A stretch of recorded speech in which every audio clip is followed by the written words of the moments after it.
kuzvastere saka recently takamboenda kune mumwe musangano saka taipiwa meal tickets meal cards tokuti kana taenda kudining waigona kuzopiwa chikafu kuti ugone kuti ukangowaradza meal ticket kako saka ndine some meals andakasikipa zviri rei izvozvo but zvakaitika saka ndazodzoka kumanzereleza kuti ndinotuma meal ticket kwandinako ndikatoseka ndikati zviri fani kuti tunoitukaito meal ticket aka kaigona kundibatsira kuti ndane nzara kaitondiwanisa chekudya but ndakuno ndadzoka kumba hakana zvakaigona kuita.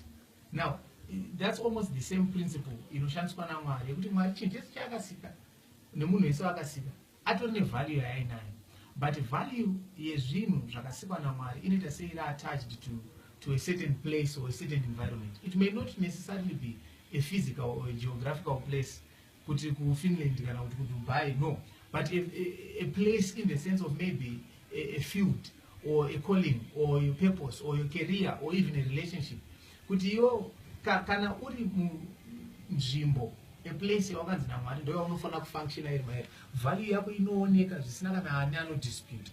But dzimwe nguva kana uchioperate mufield yekuti Mwari haisiro yaakakugadzirira mairi, unoita kunge munhu asina basa zvokuti iwo ndosaka uchiona kuti upenyu hwako ndiogunun'una ndirikuda kurwisa kuti uda kuprova point kuti ndionewo ndiripo vanongopanana vega mumicrophone havandikwemuka ndikuparidza mumeeting handibvonzi nditaure bhodhi rinoti no.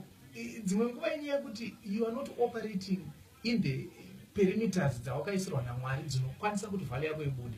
Ndo zvakafanira kuti iwo unofarira Messi kuti Messi anogona bhora kumana, but izvezvi baba wako wakarwara vakanzi varoda kuoperate Messi akati haunzi aenda operating nini haubvumi because iwo wakatozvinzwisisa kuti no value yaMessi inoperera muground rebhora kana mamutheatre room zvakudo vakadanirwa area iyo yekuti value yavo ionekwe. Kunyange mufundisi wako akagona kuparidza sei haumbofa wakati nokuda kuti vanogona kuparidza ngavadzise mwana wangu Messi anofoira but hazvireva kuti havana value, but area yawako wakanda ibuditse value yavo. Unoziva kuti even kana anonzi Marara chaiwo ukanzwa mai vachikumbira kuti bvise Marara rapo dzimwe nguva matarisa Marara yavo majigisi pamwe nenzungu but anotodyiwa munhu achitoguta, but chakuita kuti anzi Marara inyaya yekuti haasi mupepa haasi mukanwa but ari pasi.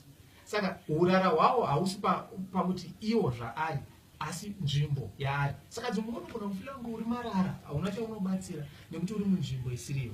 Ndichipedzisa rega ndikuudze kuti one sign inogona kuprovera even a relationship, whether a friendship kana relationship yakuda kutozororana, inogona kuprovera kuti are you in the right relationship, ndeyekuti uri murelationship here inokubatsira kuona value yako kuti everyday paunomuka everyday pamunoonana zvinokubatsira here kuti does it give meaning to your life, a sense of worth kuti unonyatsoona kuti saka this is why I exist zveshuwa. So if you are in any place, in any connection, any association, isingakubatsire kuti uone zvinhu izvozvo, it's not meant for you.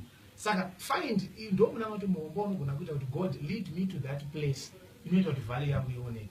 Ndo angoro mafungiro angu, ndo maonero angu zvangu.